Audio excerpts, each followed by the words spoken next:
श्रवण जो है वो अध्यात्म की सीढ़ी है। गुरु नानक तो बोलते हैं कि श्रवण से दुख से हम मुक्त होते, श्रवण से पापों का नाश होता है, श्रवण से सब कुछ घटित होता है। क्योंकि वो जो सुनने में जो गैप होता है ना, हम कहीं और अपनी सोचने गुनने लगते हैं और फिर बाद में फिर सुनने लगते हैं, तो वो जो गैप में फिर अपनी जोड़ देते हैं हम। अगर हमने श्रवण की कला सीख ली तो दूसरा फिर मनन। मनन क्या है?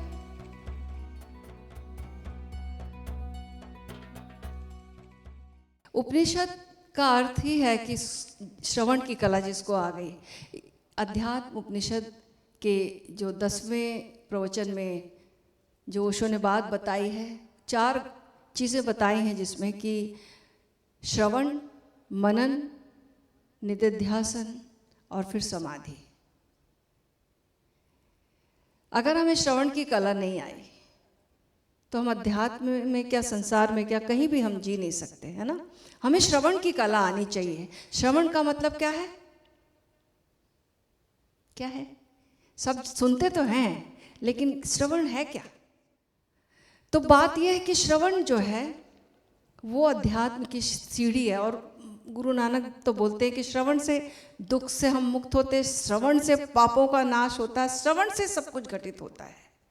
तो पहला चरण पतंजलि जो श्रवण बता रहे हैं, और इस उपनिषद में ओशो ने जो प्रवचन दिया है कि श्रवण, फिर उसके बाद मनन, फिर निधिध्यासन, फिर समाधि।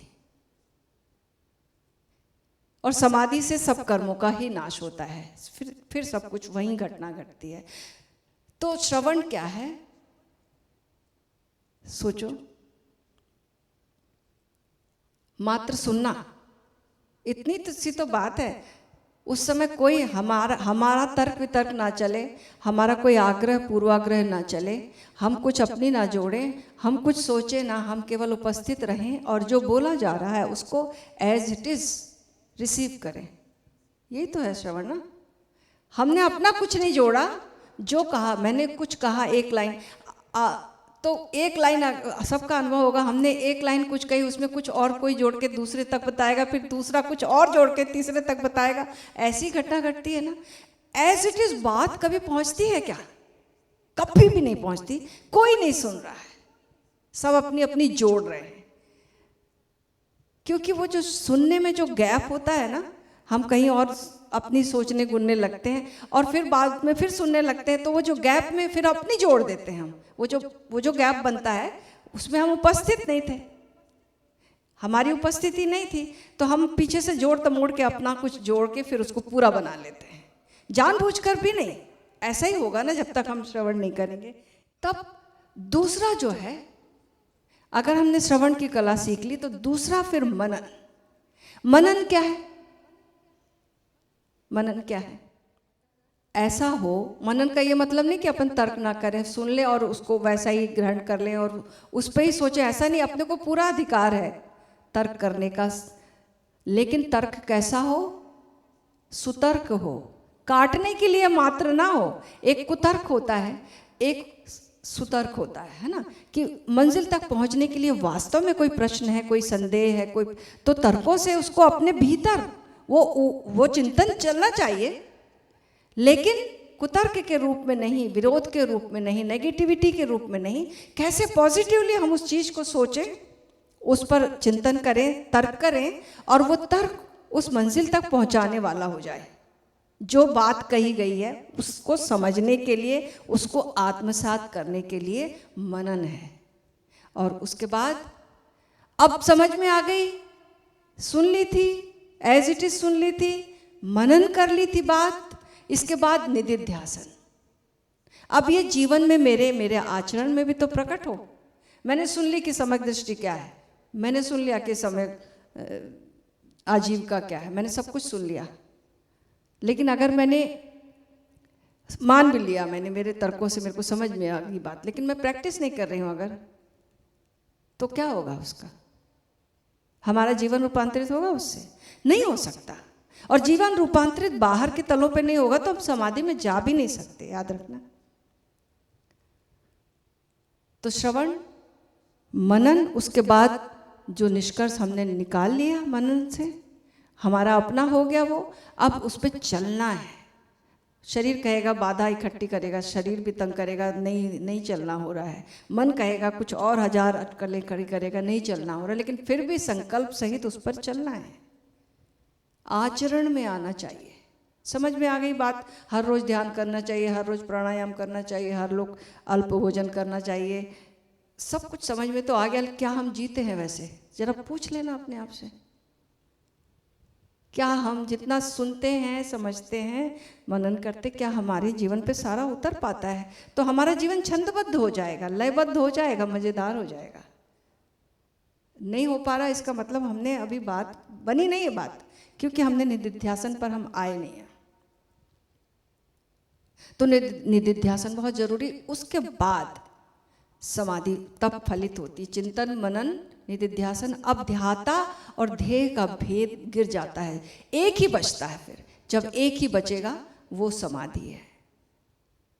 महावीर की शैली में ध्याता बचेगा, कोई और कहेगा कि केवल ध्येय ही बचता, उपनिषद कहते कि केवल ध्येय ही बचता है, कोई कहता कि केवल ध्यान ही बचता। वो एक्सप्रेशन के तरीके हैं, लेकिन बात इतनी है कि केवल एक बचता है। आप किस रूप में एक्सप्रेस करते हो वो अलग अलग व्यक्तित्वों की बात है, लेकिन केवल एक ही बचता है समाधि में। अब फिर समाधि से फिर लौटेगा आदमी, तो फिर उल्टी प्रक्रिया शुरू होगी। निधिध्यासन पहले होगा, हम पाएंगे कि हमारा जीवन रूपांतरित हो गया है। पहले हम प्रयास कर रहे थे, अब समाधि से लौटे तो निधिध्यासन पहले मिलेगा, पाएंगे हम रूपांतरित हो गए, तो कोई और ही आदमी है, कोई और ही, कुछ बात बदल गई। बिना प्रयास के अब हम परिणाम देख रहे हैं समाधि से लौटते हुए। जब समाधि घटित हुई तो वापस प्रतिक्रमण में यात्रा, आओगे ना जगत में कि वहीं रह जाओगे? आओगे ना? आओगे तो पहले निधिध्यासन होगा, बदला बदला अपने आप को पाओगे। जो हम पहले समाधि में जाने के लिए प्रयास से कर रहे थे, अब वो परिणाम स्वरूप हम समाधि से लौटते समय पाते हैं। ये हुआ निधिध्यासन। फिर मनन पे आएंगे। क्या हुआ था, क्या अनुभव हुआ था, उस बात का अपने भीतर एक्सप्रेशन का जो है, वो जो कोई एक पेंटर कुछ एक सोच रखता है ना कि हमने जो सोचा है उसको कैसे उतारना है। अब इसमें जो अनुभव हुआ है मेरे जीवन में, निधिध्यासन जो मैंने अनुभव किया है, बदला हुआ, अब इस पर मैं चिंतन करूंगी, मनन करूंगी, और उसके बाद फिर श्रवण पे लौटूंगी। और श्रवण यानी एक्सप्रेशन। अब मेरी वाणी एक्सप्रेस करने लगेगी उसको। तो सब लोग नहीं लौटते, ओशो कहते कि सब लोग नहीं लौटते। समाधि में जिसने अनुभव किया अपने आप में डूब जाते और अरहत हो जाते। लेकिन बोधिसत्व करुणा स्वरूप बहुत बिरले लौटते हैं। उनकी बात कर रहे कि निधिध्यासन, मनन और फिर श्रवण, उनकी श्रवण की क्षमता एक्सप्रेशन की बन जाती है। अब वो एक्सप्रेस करते हैं, उन्होंने जो अनुभव किया था, जो जाना था। ओशो अध्यात्म उपनिषद की शुरुआत जब कर रहे हैं ना, तो वो कह रहे हैं कि मैंने जो जाना है मैं वही कहूँगा। पहला प्रवचन सुनना अध्यात्म उपनिषद का, मैंने जो जाना है मैं वही कहूँगा, मैंने जो जाना है मैं वही कहूँगा। बारंबार इस वाक्य को रिपीट कर रहे हैं। आप सुनना अध्यात्म उपनिषद के पहले प्रवचन को।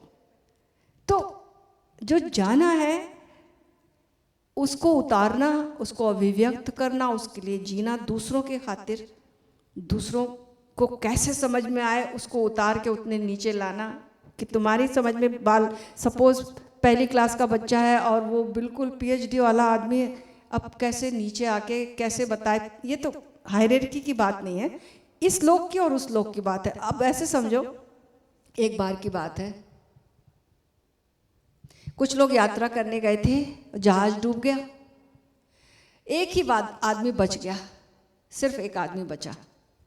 अब बहुत घबराया शुरू में, लेकिन कोई उपाय नहीं था, तो धीरे धीरे वहीं रहने लगा। वहीं घास सब चीज़ें मौजूद थी, पानी भी था, सब हरियाली भी थी, सब वहीं रहना, खाना पीना सब सीख गया। बरसों बीत गए। बरसों के बाद कुछ एक हवाई जहाज वहाँ से उड़ रहा था, उड़ते हुए वो लैंड कर रहे थे। तो जब देखा कि यहाँ से तो धुआं निकल रहा है, मतलब कोई रहता है इस निर्जन द्वीप पे, तो वो खोजते हुए आए तो देखा एक व्यक्ति अपना खाना पका रहा है। तो अपना परिचय बताया लोगों ने, उससे पूछा तुम कहाँ से आए हो और चलो ऐसे कैसे रहते हो यहाँ पे। तो उसने अपनी घटना बताई कि जहाज डूब गया था और मैं यहीं रह गया था। तो उस जहाज के मित्रों ने कहा कि वापस चलो, आपको लेने आए हैं, चलो। वो कहता पहले आप एक काम करो, वहाँ के अखबार बता दो मुझे, अखबार थोड़ा पढ़ूँ फिर उसके बाद चलूँगा, डिसाइड करूँगा जाना। तो अखबार दिया गया, देखा वही डकैती, वही चोरी, वही बलात्कार, सब चीज़ें वैसी की वैसी हैं।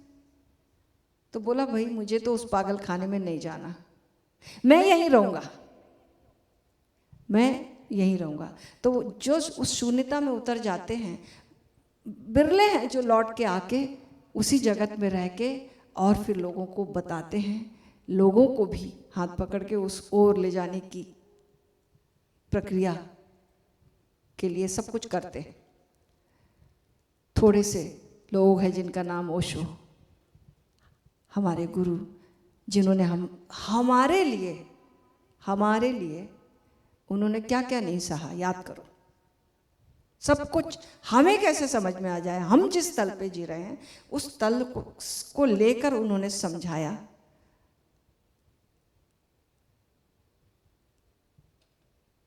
ऐसा आज तक किसी बुद्ध पुरुष ने इतना कॉम्प्रोमाइज नहीं किया। सब कुछ सत्य जैसा है उसको वैसा ही प्रकट करने का साहस, और हमको जैसा समझ में आए वैसा समझाने की कला।